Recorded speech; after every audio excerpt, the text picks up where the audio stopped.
Bismillahirrahmanirrahim. Ladies and gentlemen, Mashal, Mr. Akbar Durrani, and the Ministry for Information and Broadcasting. It's a matter of great honor and privilege for me to stand amongst you and to talk about a subject which is extremely not only sensitive but extremely important to the world's conscience as we stand together to mark the International Day Against Torture. It is anger and immense pain which are the words that precisely describe my emotions at this moment, standing amongst this group. This is a topic which is close to not only millions of Pakistanis, but all of those who believe in humanity. That the people of Kashmir have the right to life, the right to dignity, but most importantly, the right to be heard. In an age where information, communication has become central and key for how the world sees things, what has been denied to the Kashmiris is not just only their voice, but also their right to life. Before I go into today's deliberations, I would particularly like to thank the Ministry for Information and Broadcasting for allowing us this opportunity to commemorate or support in this effort. Ladies and gentlemen, by the abrogation of the Article 370 and 35A, the Indian government not only annulled the special status of the Indian occupied Kashmir by denying it its primary right, which was enshrined in the UN Security Council resolutions, but it did so by an extrajudicial means. Everywhere in the world, the legislations are meant to uphold the sovereign guarantees made by the states to the people of the countries, less India. Legislators have taken away the rights of the Kashmiri people through illegal means in the form of Article 2 and 3 of the Indian Constitution and the enactment of Jammu and Kashmir Reorganization Bill 2019. The importance of that matter lies because as I am standing here and talking to you on this issue today alone, 3 extrajudicial killings have occurred in Kashmir. And what's worst is that 25,000 people have been given a permanent residency in Kashmir who are not Kashmiris. And this is done so not because of any measure which has happened, but it is done so at the behest of the legislators of the Indian polity. How the Indian military apparatus has worked in Kashmir is not only abhorring, but it bears question marks with regards to the legal as well as the military presence of these forces in Jammu and Kashmir under Indian occupation. Number one, unrealistic conditions have been placed on Kashmiris to prove their affiliation with the territory just after the reorganization bill, such as rental agreements dating back to pre-partition 7 years, and in certain cases, possession documents of more than 15 years. So this means that those people who do not have this existence, families would be ripped apart. Not only families would be ripped apart, those who will fail to produce such documents will be placed under concentration camps because their identity would be questioned under this new Indian law.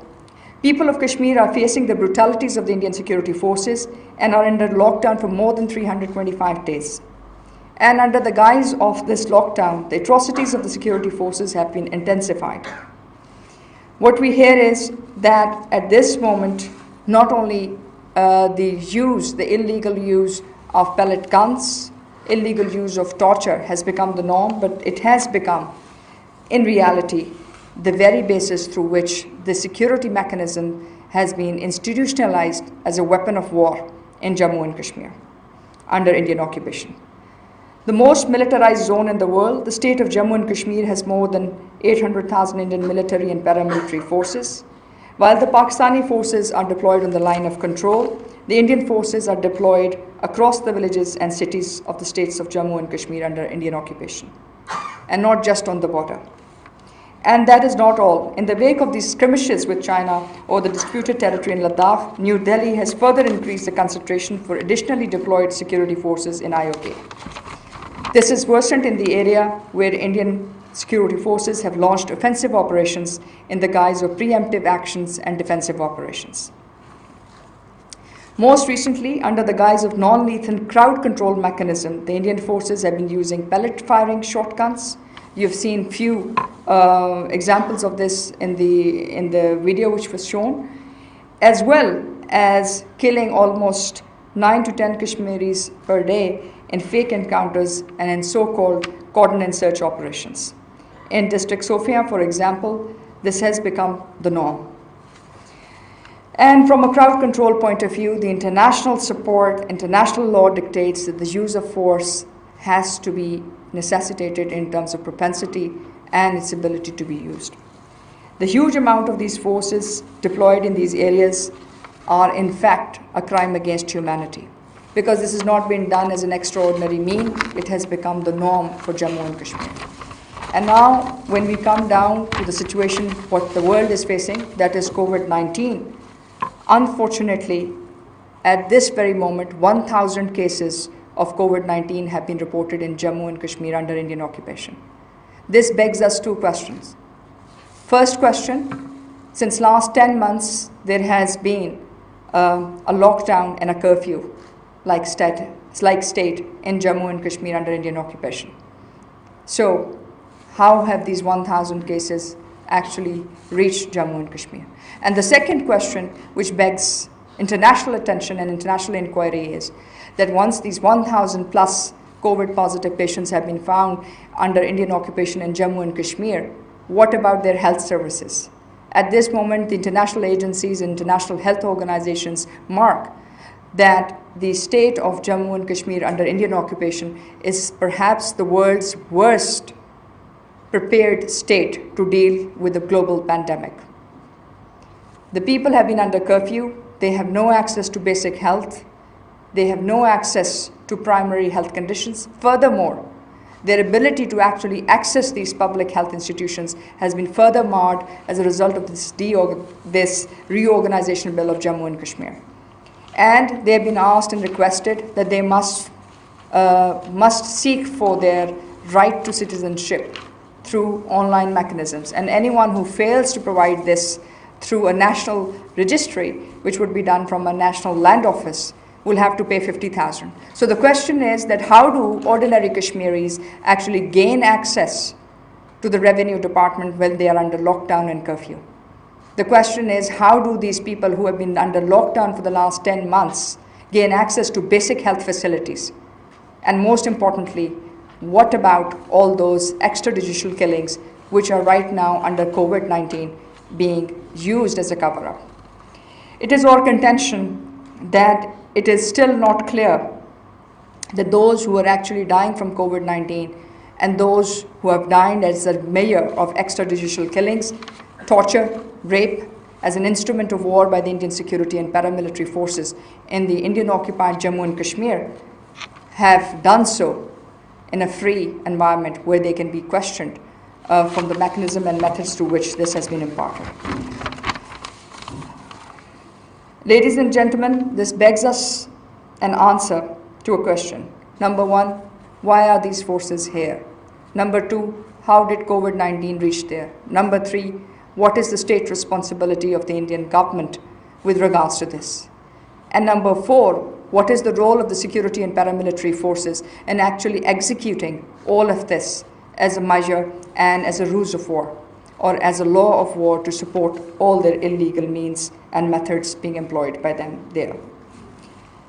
The extent of human rights abuse we have witnessed and the nature of crimes which are being committed by the Indian Armed Forces in Jammu and Kashmir pushes me to demand, and I request the panelists as well as different members of the international press, to request for an international inquiry to determine the exact magnitude of crimes, and also the WHO to send an investigative team to understand what is the actual level of the pandemic which is happening in Jammu and Kashmir, and most importantly, what is the recourse available to those people who are suffering both the torture, the repression of the Indian occupying forces, in addition to this, the pandemic itself. Kashmir is an unresolved agenda of partition, and this needs to come to a logical conclusion. As per the original solution, the people have to be given the right of self-determination through a plebiscite. because this is a right which is enshrined and protected under the Article 1 of the United Nations Charter, the right of self-determination, for the people to exercise this right. Kashmir is an unfinished part of partition, and it will remain so. By bringing about all these illegal changes on ground will not replace the reality. And the reality is that instruments of torture one day will be made accountable. Perhaps not now, but if we stand together, we write, we raise our voices, this is something which will be made accountable for generations to come. So the question here is that, is this the legacy which the world wants to see from a free, shining, quote-unquote, Modi's fascist India, that it is going to incarcerate, castratize, and most importantly, put up thousands, if not millions, of Kashmiris into a state of total hell, a state in which propaganda and strict control of publication and media has repressed the voice of Kashmiris. The struggle cannot be repressed. Esteemed guests, the issue does not pertain to territory or defense. It concerns with the fundamental human rights. The atrocities amount to war crimes and the crimes against humanity.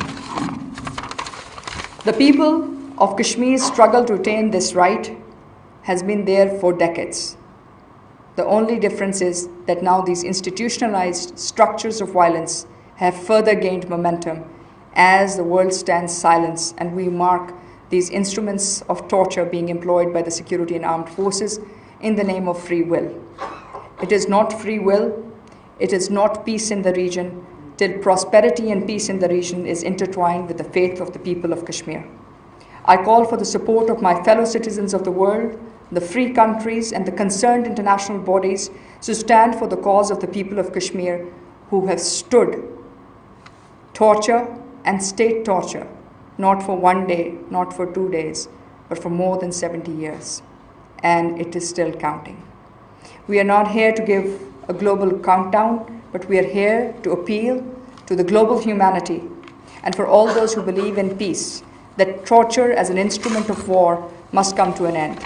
And as the world braces itself with the new global pandemic, the people's right to life stands supreme, irrespective where they exist, irrespective what religion they hold, and irrespective which geography they stand on. The people of Kashmir are the people of the world, and their right to life is something which we all demand. So with this few words, we stand in solemn solidarity with the people of Kashmir and against the torture which has been given and made an instrument by the Indian security and occupation forces for the last 70 years, so that Kashmir can rise, so that the people of Kashmir's voice can be heard all over again. I thank you all for your patience and request for your support to raise your voice in support of the Kashmiris worldwide.